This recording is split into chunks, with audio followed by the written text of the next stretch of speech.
mean, I would say that I started to realize it second season, third season, maybe when I started actually going out and seeing people. Right. And seeing people who are fans of the show. But I always said, when I would be asked the question in the panel, like, what does it mean to do a show like this that helped start so many other shows? And I would say, well, it's really difficult to say because I'm in the weeds right now. We're making it. Right. I'll probably have a little bit more perspective once we're done.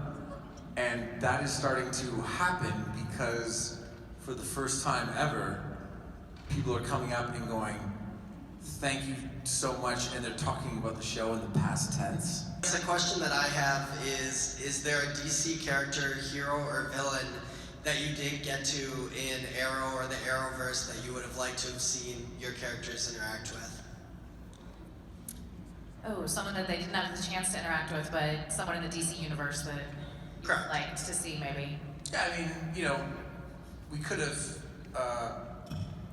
had Jensen Ackles come on as Batman, but only if people wanted to have I would have liked to, the whole Bruce Wayne and all. That would have been fun. Although, my favorite thing ever, I don't feel like I have any regrets because I got to call Superman Clark. That was not in the script. I was supposed to call him Superman. I called him Clark, and the director goes, "Can we get one where you call him Superman?" And I go, "No." Sort of a two-parter, which was, one, I was wondering if there were any happy accidents that happened during the 7 seasons that actually made it to air, and I was wondering if there was any props that you guys borrowed with the intention of keeping at the end of the show. Oh man, I tried to make it away with this cookie jar that was a cactus with a sombrero on it, and I couldn't get it. At the end of 7 seasons, they were like, "You still can't have this cookie jar." And I was like, "I will pay you. I will kill you." Like, you come away with any cookie jars or no? What are you talking about?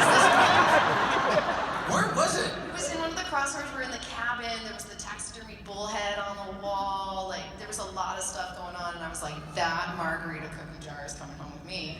And then Jen was also fighting me for it. Jen, who's in our electrics department, she's amazing. We were fighting for it. Neither of us got it. They wouldn't budge. Now it's probably sitting somewhere at the CW. Oh, it's probably nowhere. It's probably shattered on the floor, wanting an owner. Like, I was gonna give it a good home. Still no.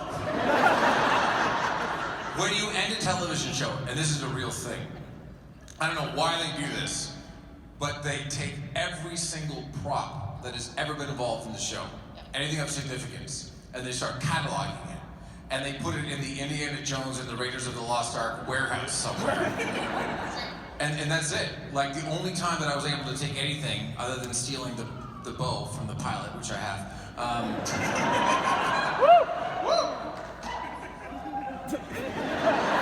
lot of people appreciate you stealing that. I gave it away for a year, too, believe it or not. And I got it back. And then so I gave it to a young lady in San Diego, and then I gave her an arrow jacket. That's all that I got. I got a poster. I posted it on Twitter, and it was the season 8 poster, but it was signed by everybody.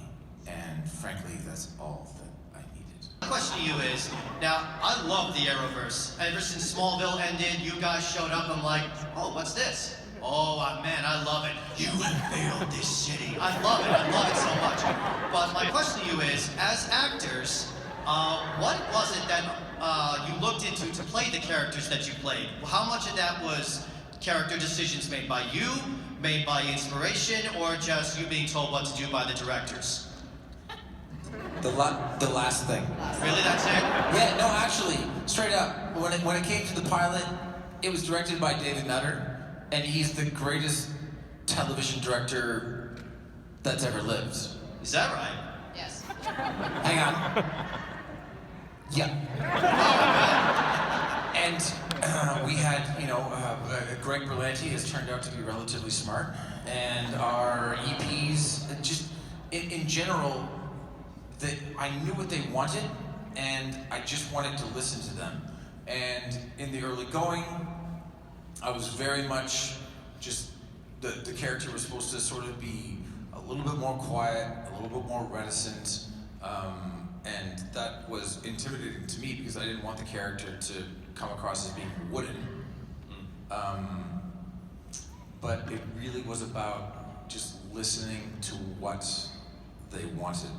Who do you think is the most huggable character on set? I personally think it's Felicity. Oh, yeah.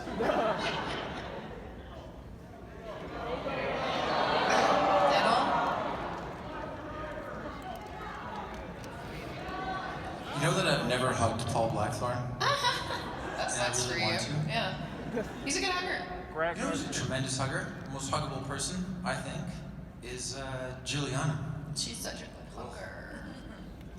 Sorry, did I say that out loud? She's such a good hugger, though. Yeah, you're right. So I know at the last scene in the crossover that they go get some new bling, and I just want to know if like he's gonna come back anytime soon, or if he's gonna come back at all.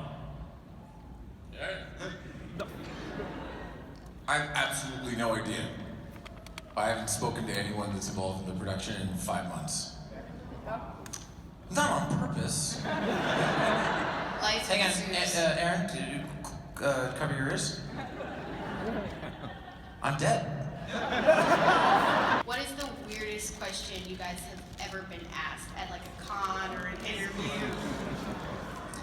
Weirdest question that you've ever been, maybe the sock question? That's not weird. I mean, it's pretty on par. It's a seafoam.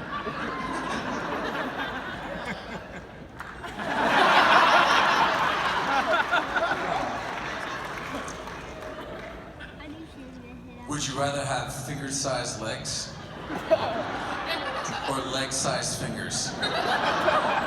That's a crazy question. Robbie and I were in Chicago with Emily in 2015, and we did a big Facebook Q&A, and she videotaped it. And I like cultivated questions and like really like went for it, and thought a lot about what I was gonna ask Robbie, my older cousin. And his first question was, would you rather have finger-sized legs or leg-sized finger? What was your answer? You can't answer that question! Yes, you can, because you can still walk on legs that are the size of fingers if you have enough, but you can't lift your arms if you have as many fingers that are the size of legs. Congratulations, you're a human beetle.